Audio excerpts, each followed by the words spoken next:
Je reçois à l'instant les questions de nos éditeurs.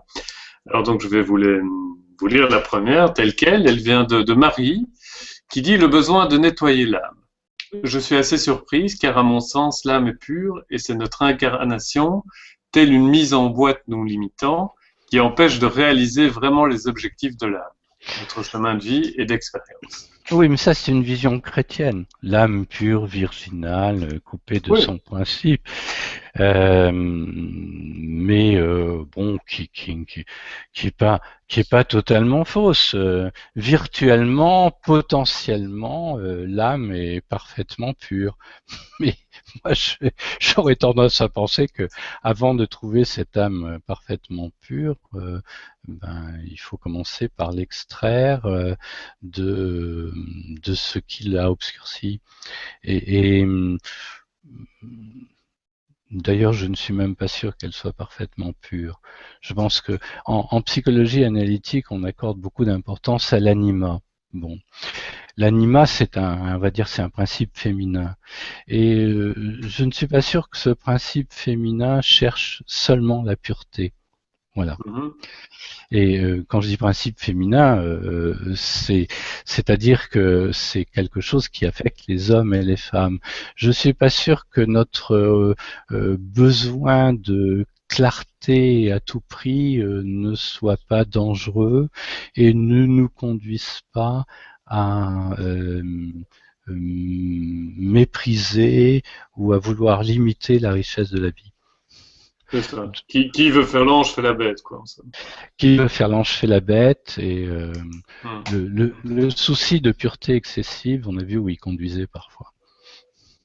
Tout à fait. En tout Euh, cas, la pureté mal comprise, en tout cas. En tout cas, la pureté mal comprise, et même, je pense, le souci de pureté. On ne doit pas succomber au mal, mais il est possible qu'on ne doive pas succomber au bien non plus. Mhm. Et que à vouloir imposer des normes de Ouais, pureté, c'est ça. euh, regardez la nature, elle n'est pas pure. Elle est faite de merveilleux couchers de soleil. Elle est faite de cataclysmes. Euh, les arbres ne sont pas tous sublimement symétriques. Les animaux se dévorent entre eux. Bon, alors moi je veux bien que l'âme soit absolument pure, mais Mais il faut euh, s'entendre sur la définition de la pureté, quoi. mm, Peut-être qu'une définition qu'on pourrait dire que la pureté, c'est justement être motivé par cet amour dont on parlait tout à l'heure. C'est peut-être ça la enfin, pureté, tout simplement. moi, je félicite l'auditrice pour sa foi chrétienne, en tout cas. J'aimerais être capable d'une telle croyance que l'âme est pure. Mhm. Alors, Sophie nous demande comment les rêves peuvent opérer une transformation intérieure. Seraient-ils des sortes de thérapeutes? Oui, alors Sophie a raison. Toute question renferme la réponse, hein, comme on le sait. Sophie a raison. Le meilleur thérapeute, c'est l'inconscient. Incontestablement, l'inconscient vaut beaucoup mieux que nos théories psychanalytiques. Et quand on accompagne des patients, euh, il importe de ne pas trop en faire. Il importe de ne pas trop en dire. Et il importe de ne pas vouloir pour l'autre. Les rêves que reçoit une personne sont généralement plus pertinents que ce que l'on peut en dire. Alors, de temps en temps, il faut quand même les éclairer, mais il y a dans l'inconscient une fonction diagnostique. Il y a dans nos rêves une fonction de réparation. Il y a une séquence qui est très fréquente dans les rêves. C'est on a un premier rêve qui fait le diagnostic et un deuxième rêve qui esquisse une voie pour régler le problème. Donc on pourrait dire que oui, c'est la nature qui opère en nous. L'inconscient est thérapeutique. Les alchimistes disaient d'ailleurs, la nature fait l'œuvre, l'artiste est son serviteur.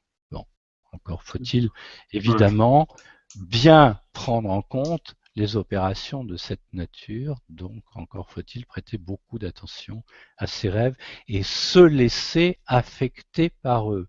C'est très important de méditer les rêves. Et quand on les médite, quand on les menduque, menduquer c'est une parole de la tradition chrétienne notamment, on menduque les textes, quand on, quand on menduque les rêves, quand on les médite, on se rend compte qu'ils nous affectent, ils nous nourrissent, déjà ils nous bougent avant même qu'on fasse ça pour certains, mais on les intègre davantage et ils font leur travail en nous. Ou plus exactement, on se nourrit du travail qu'ils font. Voilà. Donc, Sophie a raison. Les rêves sont des thérapeutes. Voilà. Tout à fait. Ils sont thérapeutiques. Ok. Alors, nous avons une intervention assez longue d'Amaury. Je vais vous la lire. Donc, Lanny Grédo, très personnellement, je sens depuis peu des moments de grande clarté. D'autres où mon inconscient se manifeste par des affects, des pensées, où je garde conscience et moyen pour œuvrer avec sans me faire submerger par ces idées. Mais souvent, je me laisse tout de même dépasser par les forces à l'œuvre en moi, malgré mon attention que j'essaie de maintenir dans un non-effort, afin de laisser vivre tous les affects et laisser émerger toutes mes visions intérieures dualistes pour les amener à la conscience, les voir et pouvoir les relâcher. Doit-on, et si oui, comment, cultiver cette attention pour ne pas se laisser submerger? Faut-il errer ou persévérer, par exemple par une pratique spirituelle, pour arriver à ce fameux non-effort? Je voudrais commencer par la fin. Les exercices spirituels qui ont été pratiqués et consentis depuis l'Antiquité, qui ont ensuite été repris dans la tradition chrétienne, je parle de celle que je connais le mieux, sont absolument indispensables. Un de ces exercices consiste, ou l'ensemble de ces exercices, consiste à ne pas s'identifier aux états psychiques que nous traversons ou qui nous affectent. Se distancier, se différencier très consciemment de ce qui nous tient. Donc, je ne cesserai moins d'encourager mes patients à pratiquer des exercices spirituels à leur manière et notamment des exercices de dissociation volontaire des contenus de l'inconscient. Mais j'ajouterai que la quadrature du cercle et l'union des opposés me guidant, ils doivent être prêts à accepter, je donnerai ce conseil également à l'auditeur, ils doivent être prêts à accepter de perdre un peu les pédales par moment et de se considérer qu'ils ne sont plus du tout aux manettes, qu'ils ne dirigent plus rien et qu'ils doivent se laisser travailler par l'inconscient. J'ai beaucoup de patients qui me disent « je ne sais pas ce qui se passe, ce n'est pas moi qui fais les choses, mais je sens que ça travaille en moi ». Donc il faudrait que nous soyons prêts à concilier l'attitude très masculine qui a été encouragée dans les exercices spirituels depuis l'Antiquité, avec une attitude plus féminine où on se laisse prendre, on se laisse brasser par l'inconscient.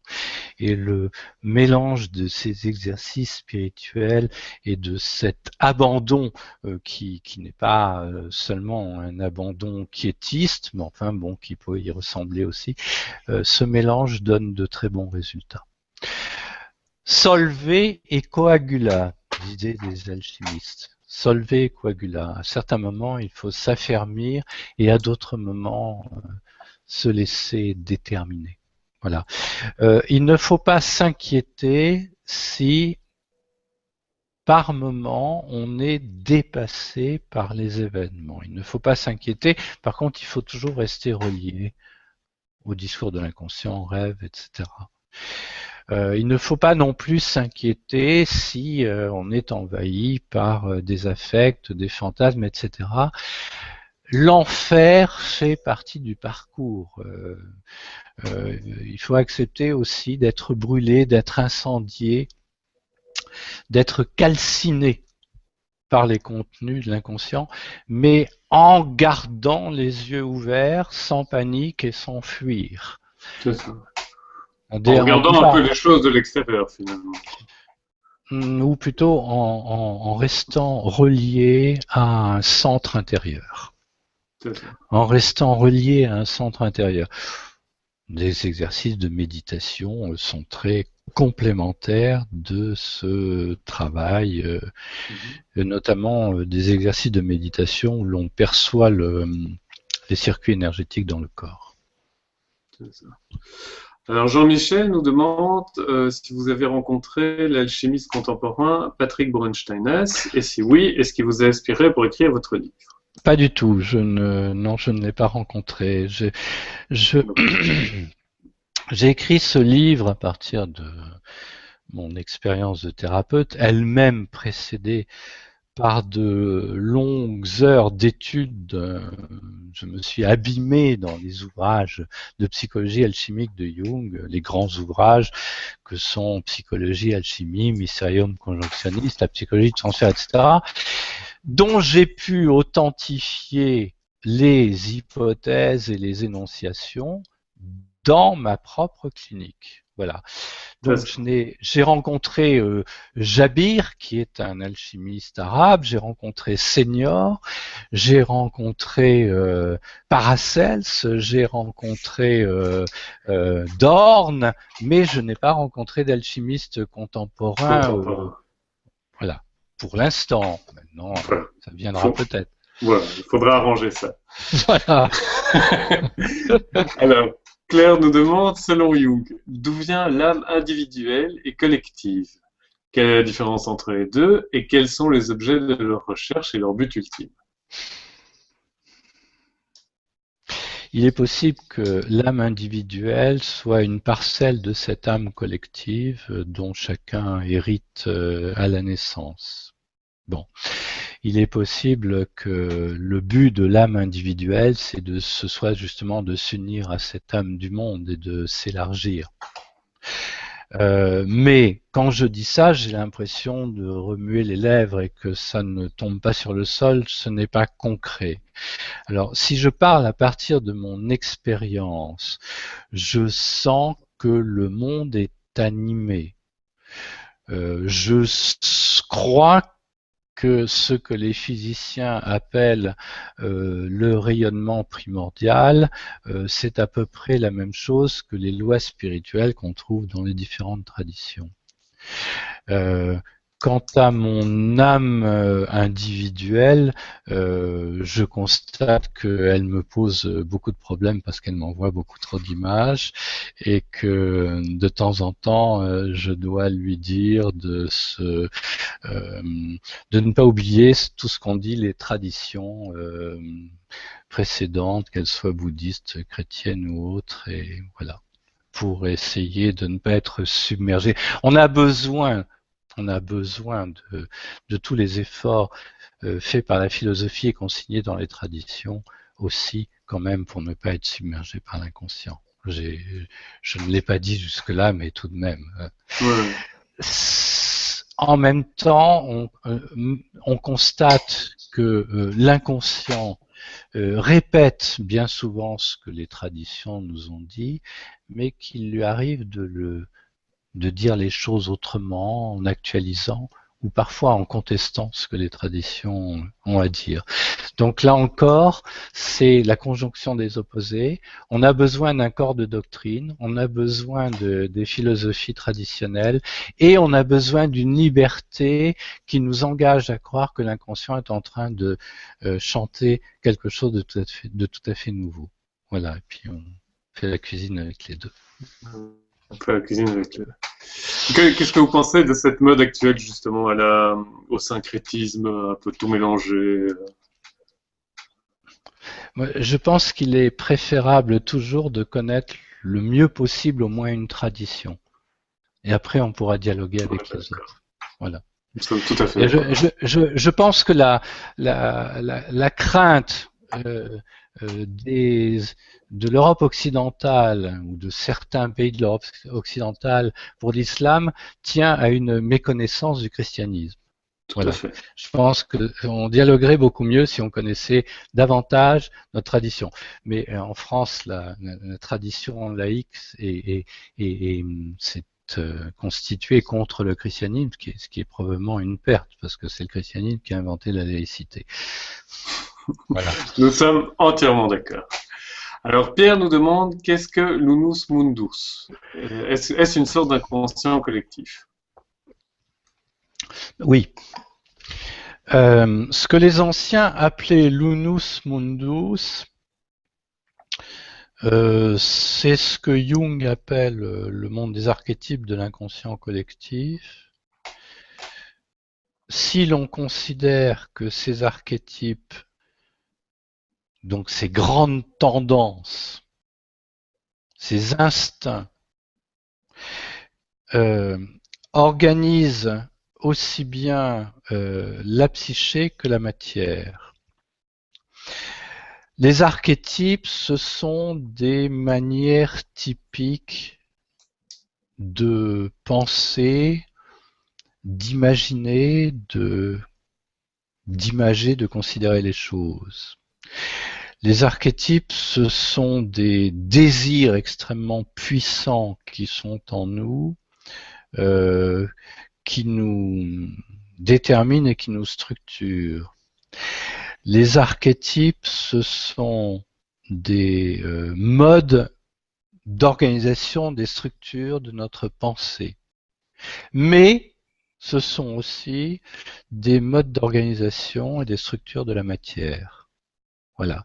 Et l'unus mundus, c'est une origine dont proviennent tant les phénomènes dits psychiques que les phénomènes dits matériels. Voilà.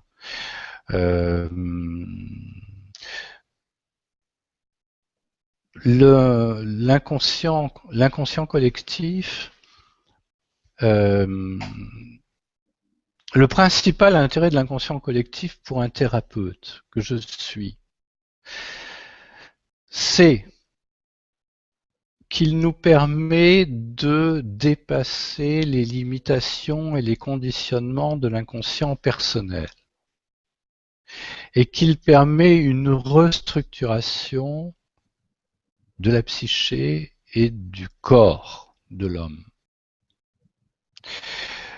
L'inconscient collectif est un levier thérapeutique extrêmement puissant qui permet des transformations, puisque c'est en définitive la puissance de création du monde, l'inconscient collectif. C'est ça. Si on voulait simplifier, on pourrait dire ça. Mais on a accès à cet unus mundus des archétypes, à cet inconscient collectif, que dans la mesure où au préalable on a fait un travail extrêmement basique de nettoyage, de purification, de psychothérapie standard, on va dire. Voilà.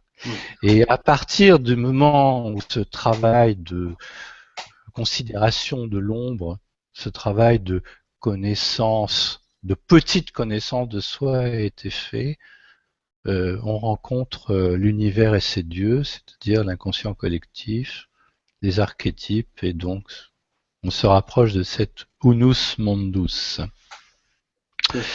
Unus mundus que l'on peut rapprocher de la notion de synchronicité dans la mesure où il paraît être à l'origine de ces coïncidences qu'on observe entre les phénomènes matériels et les phénomènes psychiques, les deux ayant la même origine.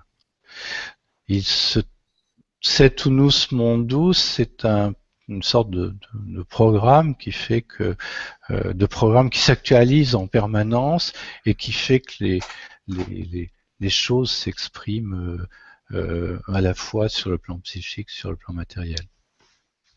D'accord. Alors Maillet nous fait remarquer, d'abord nous dit bonsoir et merci de votre prestation très claire. Ah bah, écoutez, elle est indulgente. Merci beaucoup. Alors, j'ai remarqué que les rêves que je fais, qui mettent en scène des animaux, m'apportent des réponses précises lorsque je les analyse. Je les traite en priorité et les décortique. Et c'est vraiment surprenant les messages forts qu'ils m'apportent. Oui, ben, les animaux sont évidemment un vecteur de symbolique très très fort.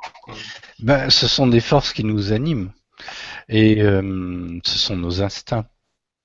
Euh, les animaux sont assez rarement négatifs en rêve. Il arrive quand même qu'ils le soient. Il y en a qui sont dévorants, donc qui correspondent à notre ambition ou à Il y en a qui notre font peur aussi parfois. orgueil. Il y en a qui font peur, qui correspondent aux forces qui n'ont jamais pu être accueillies et qui vont devoir l'être. Euh, euh, et puis, il y a des animaux qui sont des monstres. Il y a le Léviathan. Bon, bref. Ce sont les énergies de l'âme, les animaux, et prêter attention à dans nos rêves comme dans les contes, ils peuvent être secourables. Je suppose que c'est le cas pour cette auditrice. Ouais, Je tout à fait. le lui souhaite. En tout cas, dans les contes de fées, les animaux donnent parfois des conseils, surtout quand on a été bienveillant et sympathique avec eux. Et peut-être que c'est le cas de cette personne. Peut-être qu'elle est proche de la nature naturellement. Peut-être qu'elle vit bien dans son corps. Et ben tant mieux qu'elle en profite bien pour être plus juste dans le monde, au lieu de vouloir absolument le dominer ou la servir. Mhm. Et puis, avoir des animaux et un bon contact avec les animaux, cela permet à coup sûr d'améliorer nos qualités de relation et d'améliorer tout simplement le savoir-faire en matière de relation. On sait Tout à fait. à quel moment il faut défendre son territoire, à quel moment on peut courir en paix, et à quel moment il faut au contraire se défendre. Bon, voilà. Tout à fait. Et puis le corps est animé. C'est bien, les animaux, c'est bien, ça anime le corps. Ça anime le cœur. Alors, Lune Soleil nous dit, vous avez dit que certaines personnes feraient mieux de ne pas faire une psychothérapie. Vous pouvez dire pourquoi et approfondir votre pensée. Merci. Alors, j'ai dit plus exactement que la question que se pose le thérapeute en face de son patient, c'est est-il taillé pour affronter l'inconscient? Et bon, si l'on flaire quelques fragilités psychotiques, évidemment, on va euh, nuancer l'accompagnement et ne pas encourager la personne à plonger dans la fournaise ardente. De toute façon, bon, ça ne pourrait donner aucun bon résultat. Je pense que pour l'ensemble des gens normalement névrosés, la psychothérapie ne doit pas être déconseillée. Mhm. Donc euh, là, je déconseillerais la psychothérapie à ceux qui en escomptent seulement un bénéfice personnel. Voilà. Je leur proposerais de s'ouvrir à une autre dimension et de considérer que peut-être il faut une certaine piété dans la psychothérapie. Et il faut être prêt à la faire avec beaucoup d'humilité. C'est pas seulement dans l'espérance d'un gain personnel. Il viendra peut-être de surcroît. La psychothérapie est un exercice d'humilité. Donc, Pour celui qui fait la démarche d'être psychanalysé ou pour celui qui psychanalyse? alors l'humilité est de rigueur pour les deux, évidemment. Mhm. Le thérapeute que je suis et les thérapeutes que nous sommes doivent se méfier de leur pouvoir et du pouvoir que leur donne la parole, du pouvoir que leur donne le savoir. Et je vous disais tout à l'heure, il ne faut pas vouloir pour l'autre, ni en savoir trop sur le diagnostic, ni en savoir trop sur là où l'on croit que la personne doit aller.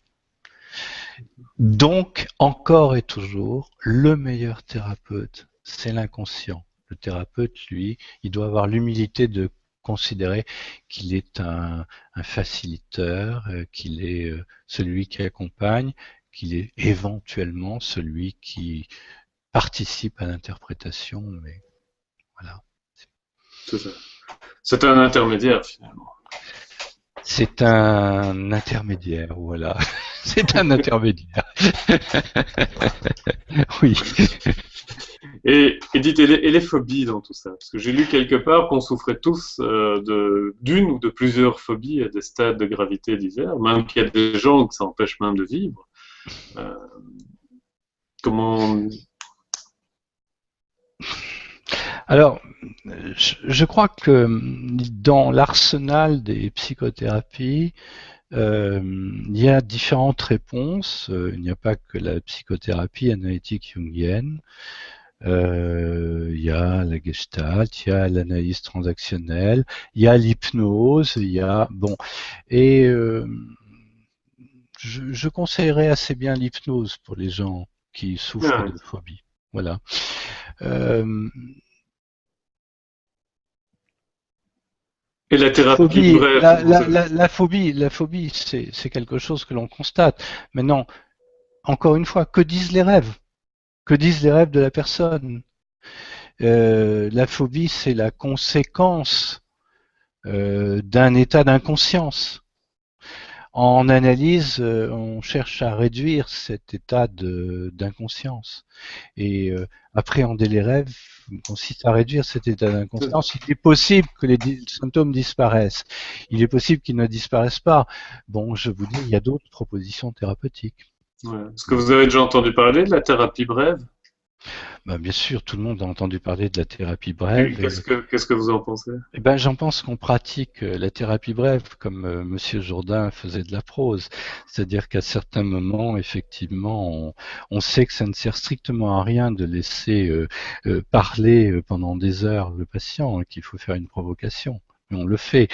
Cela étant, quand quelqu'un a un appétit d'individuation, même si une thérapie brève liquide un ou deux symptômes par-ci par-là, son parcours ne s'arrêtera pas là.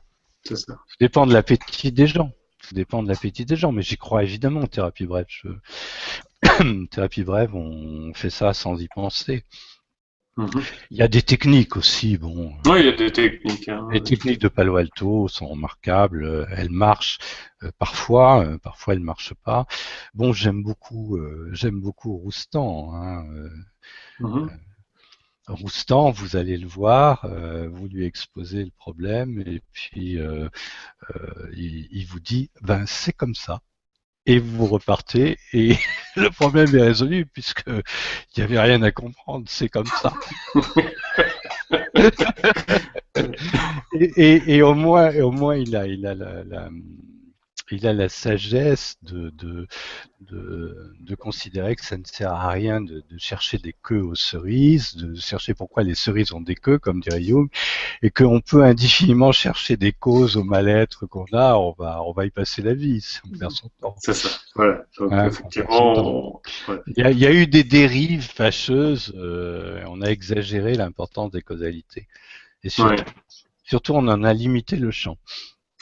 Alors que peut-être que la causalité principale d'un certain nombre de symptômes, c'est l'oubli de l'être et c'est le fait qu'on ne se préoccupe pas suffisamment de cet homme intérieur dont je parlais tout à l'heure. Ok. Voilà. Alors, Frédéric nous demande, on dit en alchimie que l'âme est un réservoir de soufre qu'il faudrait purifier. Contient-elle les trois principes? Pouvez-vous faire une analogie entre corps, âme, esprit et soufre, sel, mercure? Conscient, inconscient et individuation. Est-ce le Non, même langage trinitaire? non, je vais seulement parler du soufre. Le soufre, c'est une énergie. Le soufre correspond, nous dit Jung, à l'impulsion qui est subie. Donc il y a quelque chose qui est commun entre le soufre et les pulsions, si vous voulez. Ok. Mais ce soufre doit être, ce soufre, on en souffre, hein, puisque les pulsions nous font Mhm. souffrir, comme vous le savez, et ce soufre doit évidemment être raffiné, être transformé. Il doit surtout être rencontré. C'est un principe extrêmement important. Sans pulsion, il n'y a pas de vie. Il y a des gens qui ne sont pas assez pulsionnels, donc le soufre apparaît dans leurs rêves avec une belle couleur rouge, qui est la couleur rouge, le premier rouge, qui est celui du soufre, et ils se trouvent tout d'un coup envahis par des choses qui les dérangent et qu'ils doivent petit à petit intégrer.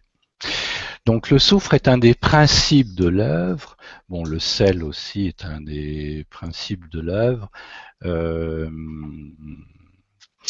le sel, c'est l'esprit de la terre. Le sel, c'est un esprit de nature qui correspond pas au Saint-Esprit du christianisme, ou qui correspond à un Saint-Esprit très paradoxal et très embêtant. Je dirais que c'est un esprit de contradiction, c'est un esprit paradoxal, et c'est un esprit de nature qui touche le corps, le sel. Mais c'est également un grand principe de transformation.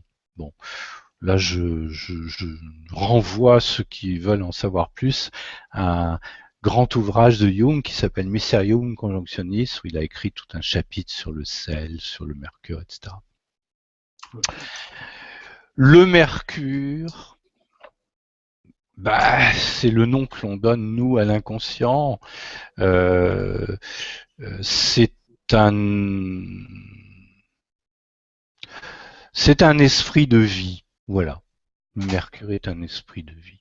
Hein. On ne va pas en dire plus parce que on ne va pas se saouler avec des arcanes alchimistes. Mhm. Le mercure apparaît dans les rêves comme une eau qui ne mouille pas, euh, comme une huile Oui, c'est ça, c'est qui le vif argent. pénètre. C'est le Comment? vif argent. C'est le vif argent. C'est le vif argent, oui, si vous voulez. Euh, il nous rend plus naturel, le mercure. Il nous pénètre et il transforme notre nature. C'est un grand principe de transformation. Le problème, c'est que tous ces arcanes alchimiques veulent un peu dire la même chose, en C'est fait. ça. Euh, le mercure a un aspect quand même un petit peu plus dynamique, selon moi. C'est un principe dynamique de transformation. Au début de la psychologie du transfert, qui est un grand ouvrage de l'alchimique de Jung, il commente l'emblème de la fontaine mercurielle, une fontaine qui a 3 tuyaux dont jaillit l'eau mercurielle. L'eau mercurielle, ce sont nos rêves. Et le jaillissement de la fontaine mercurielle, c'est quand l'inconscient commence à couler. Alors pour tous ces gens qui ne rêvent pas, dont vous avez parlé, c'est une surprise à un moment de voir que ça se met à couler. Ouais. Et que ça se met à couler, et que c'est la fameuse eau que l'on peut boire, et après avoir bu, on n'aura plus jamais soif. C'est l'eau du puits dans l'Évangile. D'accord. Voilà. Le mercure, c'est une eau de vie. C'est une eau Mhm. de vie. C'est ce flux intérieur sans l'écoulement duquel la vie paraît terne, fade, ennuyeuse, déprimante, sans intérêt. Voilà. Ça coule à l'intérieur de nous, ça coule. C'est une eau de vie. Voilà. C'est un feu igné, une eau ignée, pardon, une eau de feu, c'est une eau de vie, le mercure. Est-ce qu'on pourrait dire que la foi est une de ces expressions? La foi, Oui, la foi, si elle est une expérience, vous fait sentir l'écoulement du mercure. c'est ça. Oui, si elle est une expérience. Oui, bien sûr. Si elle ne consiste pas à défendre des images et des énoncés que l'on n'a même pas compris d'ailleurs en C'est général. ça, de projection, quoi. Ouais. Voilà. Ok. Alors, Ambre nous demande, que pensez-vous des thérapies dites transgénérationnelles? Et de cette citation, tout ce qui ne remonte pas à la conscience revient sous forme de destin. Oui, ben, c'est vrai. Donc, euh, nous sommes les héritiers d'une longue histoire. Nous avons une tâche qui nous a été léguée par les générations précédentes. À l'intérieur d'une famille, on le sait, les non-dits sont catastrophiques, mais s'ils ne le sont pas immédiatement, ils le seront plus tard. Donc, de toute façon, tout ce que l'on peut euh, pressentir ou supposer ou connaître, parce que parfois on le connaît, de l'histoire familiale transgénérationnelle est bon, mais souvent on n'y a pas accès. On n'y a pas accès parce que ça a été enterré, parce que ça a été oublié, parce que ça a été refoulé. Alors ça peut remonter dans les rêves, ça peut remonter par d'autres techniques, mais où la part d'interprétation me semble parfois un peu trop importante. C'est-à-dire qu'il y a quand même quantité d'apprentis thérapeutes qui vous inventent des histoires transgénérationnelles qui sont peut-être le produit de leur imagination Ah bah oui. et de leurs propres problèmes non résolus. Mais incontestablement, des questions transgénérationnelles remontent dans les rêves, ça je peux le dire. Bon. Par ailleurs, moi j'ai été converti au transgénérationnel par une personne de ma famille qui était ma grand-tante, qui quand elle me voyait avec mon frère, nous appelait toujours par les noms de mon père et de son oncle ou de son frère à elle, de ses deux frères. Donc j'avais tout de suite compris que l'histoire se rejouait de génération en génération. Donc j'ai été sensible au transgénérationnel très tôt. Mais là, c'était une histoire connue. Le problème du transgénérationnel, c'est quand les affaires ont été enterrées. Alors là, on peut espérer qu'elle remonte et toutes les techniques sont bonnes, Mhm. avec beaucoup de prudence quand même. Moins la part d'interprétation est forte, mieux ça vaut. Ah ouais, bien sûr. Mais il y a parfois des matériaux bruts qui remontent et bon, il faut prendre ça avec beaucoup d'ouverture et faire des hypothèses. Il faut toujours faire des hypothèses. On ne peut faire que des hypothèses. Quand on interprète des rêves, c'est pareil. Quand on Mais propose des ce interprétations, matériel, on ne fait que des hypothèses. ce matériel transgénérationnel, finalement, il ne concerne que la génération avec laquelle j'ai été en contact. C'est-à-dire que je peux, comme vous le disiez, être héritier de quelque chose qui m'a été transmis directement par ma grand-tante ou par ma grand-mère ou par des gens que j'ai connus. On peut, mais pourrait-on dire qu'on peut être porteur de quelque chose de plus ancien, comme une arrière-grand-mère qu'on n'aurait jamais connue, par exemple? Ça, la question est ouverte. Je ne sais pas. Ok. Je ne sais pas. Euh, de toute façon, on est soumis à une culture familiale. De toute façon, on est soumis à un ordre culturel. Et on doit tout faire pour sentir à quel point on est enserré dans ces réseaux-là et à quel point on doit éventuellement identifier ce qui nous tient, que ça vienne de la famille, que ça vienne de la culture, Mhm. présente ou passée. Alors, Ambre nous demande, pensez-vous que le processus alchimique transfiguriste, tel que défini chez les Rose-Croix, soit en lien avec ce que vous nommez l'intégration singulière des énergies nucléaires qui travaillent là? Je ne sais pas. Je, je ne sais pas. Je ne sais pas de quoi elle parle, donc je ne peux pas répondre. Mais il y a lieu de penser que différentes traditions tournent autour des mêmes problèmes. Il y a des situations archétypiques. Et la question de la maîtrise des énergies nucléaires, elle se pose à nous maintenant, mais elle s'est toujours posée. Et si elle ne s'était pas posée, il n'y aurait jamais eu de guerre. Si elle ne s'était pas posée, il n'y aurait jamais eu de massacre. Bon, voilà. Oui, c'est une question vieille comme le monde. C'est une question qui est vieille comme le monde. Bon, donc il est possible qu'elle ait été travaillée chez les Rose-Croix et chez d'autres, comme chez les alchimistes. Mhm. Alors, quels moyens sont à disposition d'une personne psychotique? Demande Amaury. Quels moyens? Ouais. Parce que là, j'imagine qu'une personne qui est comme ça, qui souffre d'un problème psychotique, vous lui déconseillerez à celle-là de se confronter à son inconscient. C'est-à-dire tout dépend ce qu'on entend par psychose. Il y a les états limites, il y a les troubles de l'humeur. On peut travailler avec des personnes qui relèvent d'états limites. On peut travailler avec des personnes qui sont bipolaires. En général, en tandem avec un psychiatre. Mais des psychotiques vrais, non pas étiquetés, parce qu'il y a beaucoup de gens qui sont étiquetés psychotiques et qui ne sont pas complètement, pas vraiment, ou qui ont un trait de caractère psychotique seulement, ou qui échappent à la compréhension de leur psychiatre. Donc, allez, on les range dans une catégorie. Mais enfin, il y a quand même beaucoup de et j'ai beaucoup d'admiration pour les psychiatres qui se tapent un boulot difficile justement avec les vrais psychotiques. Quels sont les moyens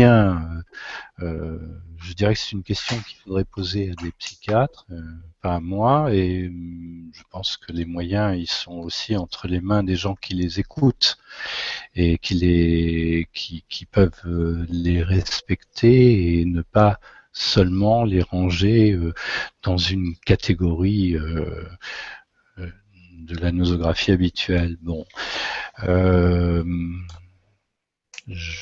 une ouverture aussi grande que possible est requise chez ceux qui accompagnent les vrais psychotiques. Maintenant, jusqu'où on peut aller, je sais pas, il faut poser la question au psychiatre.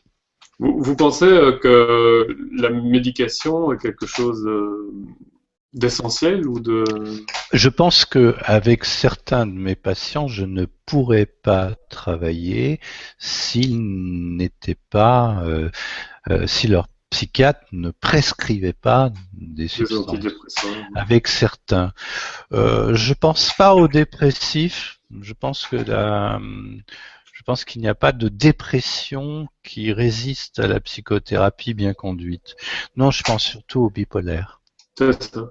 J'ai l'impression On ne pourrait pas travailler avec des bipolaires s'ils n'étaient pas suivis par un psychiatre. C'est pas possible. En ce qui concerne les bipolaires, j'ai l'impression, toute personnelle, peut-être pas fondée, mais en tout cas de ce que j'entends dire autour de moi, qu'on diagnostique de plus en plus ce syndrome de bipolarité. Alors, est-ce qu'il y a de plus en plus de gens qui souffrent de bipolarité, ou est-ce qu'on le diagnostique de mieux en mieux, ou bien est-ce qu'on le colle comme ça à tort et à travers? J'aurais tendance à dire qu'il y a une mode. C'est une mode. Oui, j'aurais tendance à dire qu'il y a une mode. Bon, de même qu'il y a eu une mode de l'hystérie, de même qu'il y a il y a une mode du pervers narcissique. Oui, tout à fait. Mais peut-être qu'on est plus sensible aux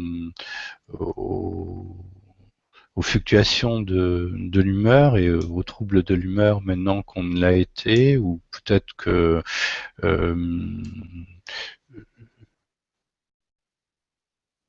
peut-être qu'on passe tous davantage par des hauts et des bas maintenant, ce qui rend encore plus nécessaire de poursuivre cet objectif de conjonction des opposés dont je parlais tout à l'heure.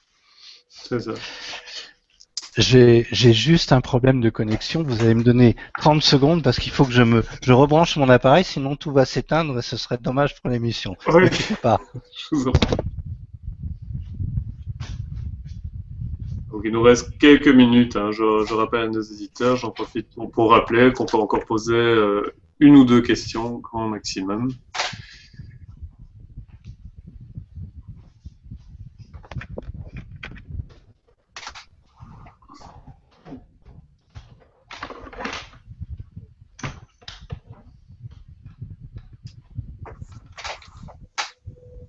Les aléas du direct et de la technologie.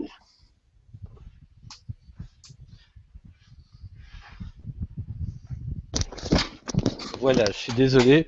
petit problème C'est matériel, pas grave, c'est pas grave. mais ça va, on ne sera pas coupé par Big Brother. Bah, de toute façon, on a presque fini cette deuxième partie. Une ou deux dernières petites questions. Une auditrice nous demande qu'est-ce que vous pensez de la réincarnation? Est-ce que le fait de pratiquer cette résurgence de l'inconscient pourrait laisser croire qu'il y a des vies plus anciennes? Alors, moi, je vais être très clair. Ça ne m'intéresse pas, mais je respecte absolument toutes les hypothèses et toutes les croyances. Et je me fie à ce que disait Jung, qui disait nous devons faire tout notre possible pour nous faire une idée de ce qu'il y a après, il aurait pu dire avant. Il laissait d'ailleurs lui-même la question de la réincarnation ouverte. Il pensait qu'il y avait des phénomènes de conscience qui n'étaient pas liés au cerveau et au corps, et que une conscience subsistait après. Il laissait ouvert la question de savoir s'il y avait une persistance du moi individuel et la question de la réincarnation. Je n'ai pas de révélation personnelle sur le sujet, donc ce que je pourrais en penser, ça n'a pas d'importance puisque je n'ai pas de l'expérience. Je ne peux pas témoigner. Ça, ce n'est pas une idée qui me transporte, qui s'est emparée de moi. Je suis sensible, très sensible à cette création continue au cours de notre vie d'un corps de diamant, d'un corps transfiguré. La question de la réincarnation m'intéresse moins. D'accord. Voilà.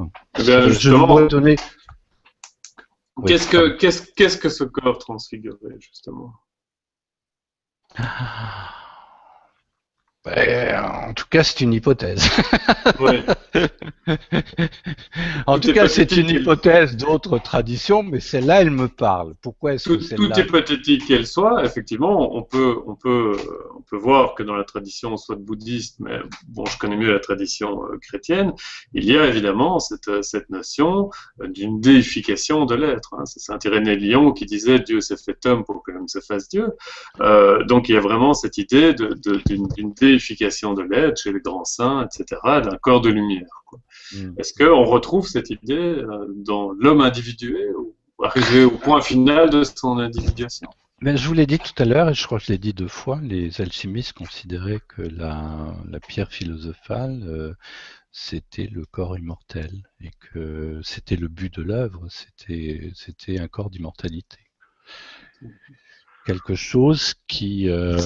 qu'on peut atteindre seul, ou bien faut-il justement, comme dans la tradition chrétienne l'insiste là-dessus, attendre l'action. On peut faire que la moitié du chemin finalement. C'est Dieu qui donne la touche finale. Quoi.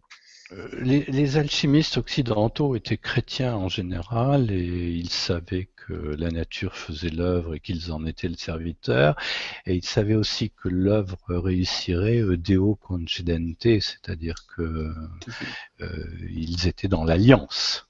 Voilà. Et ils n'étaient pas dans l'illusion que tout ne dépendait que de leur volonté. C'est ça. Très bien. Ben alors, c'est Bertrand Davessière, ce sera le mot de la fin. Je termine, une fois un peu coutume, avec le commentaire d'Ambre, une auditrice qui nous remercie. Elle dit merci Bertrand Davessière, j'aime votre humilité et votre authenticité. Mes nuits resteront plus belles que mes jours. Émission intéressante. Voilà. Merci Ambre, merci beaucoup.